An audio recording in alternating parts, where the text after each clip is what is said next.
Well, it's just before noon hour. I've only been awake for maybe like less than half an hour, and I'm here now to help give you guys RalliSport Challenge Part 9. This is going to be another fairly short part, as there's only 3 rally stages in this particular event, and they're all hill climb stuff again. This time, I thought I'd go back to a vehicle from the previous class, so we're going to use the Lancia Delta. I could have just used a Group B car like before and kind of absolutely just cheesed it, but I thought, let's just go back to the previous class just to see how I would fare. And yeah, we'll of course see the results as we go on. I always like the Lancia Delta. It's a nice little kind of cool, like little sporty kind of like hot hatch sort of thing. Yeah, I always found it a bit weird how they did up this version in game, like just because I'm very familiar, of course, with the Martini design and whatnot, but this is like as if the blue was removed from that, and so it's just like a white, red, and black scheme, and then you got these like mismatched orange wheels. I don't know what was with some of these cars having like mismatched wheels, because it's so like out of place for me, at least anytime I look at them. Because I'm sitting there thinking, I don't know if you should be that color. That looks a bit comical to me. But I don't know. It's not the only car they've done that with the colored wheels. So I'm not against colored wheels. I'm saying like this just looks weird because it's a different color to the rest of the car. Like if they were red to match like the red stripes, that would be a bit different. But meh. I don't know. I just say things and like to pretend that they form a coherent sentence of some sorts. But yeah, this one I think if I had used a Group B car, I probably would be struggling a bit more because these particular tracks you got to be a bit careful.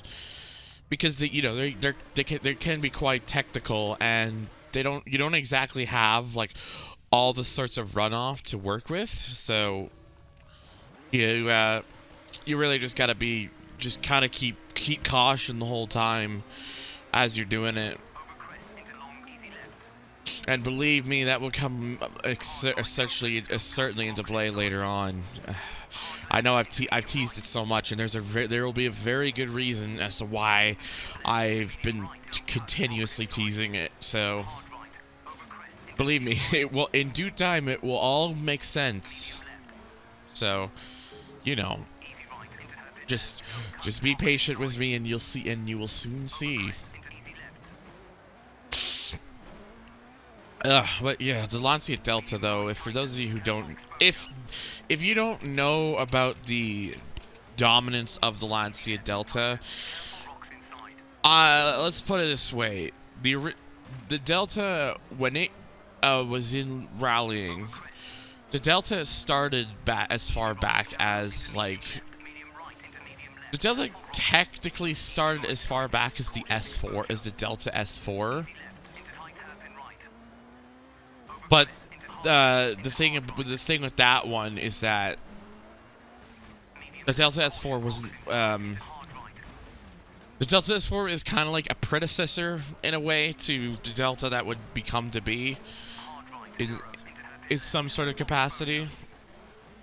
And the main thing with the Delta is that it was a absolutely ballsy car. It was at rallying. It was just insanely fast.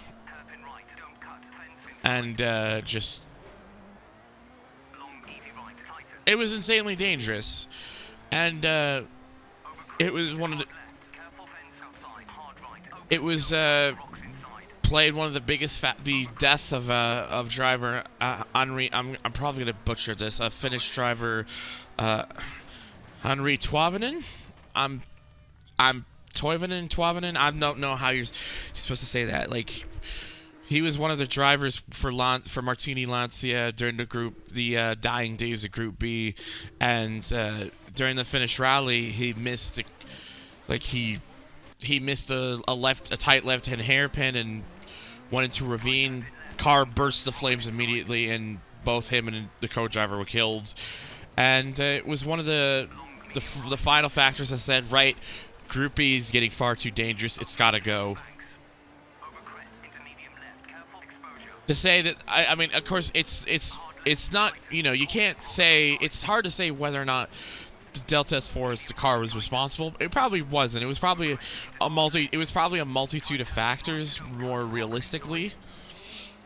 But anyways, that was like what the kind of like the predecessor, in some ways, the kind of like the predecessor of the Delta.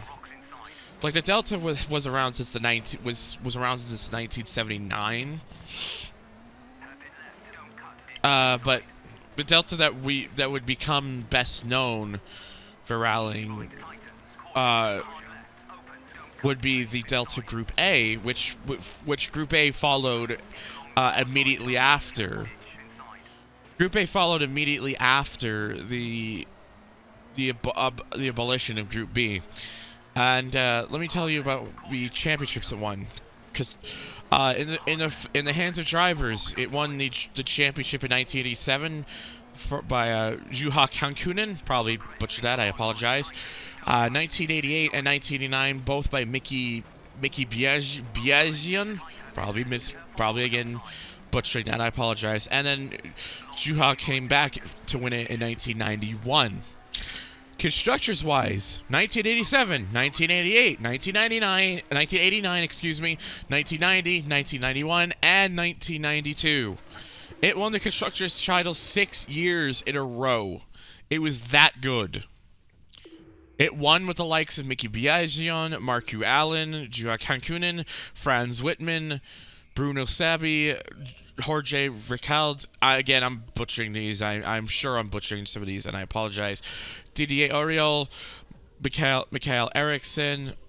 It was insanely dominant. And I'm already near the end of time. Shit.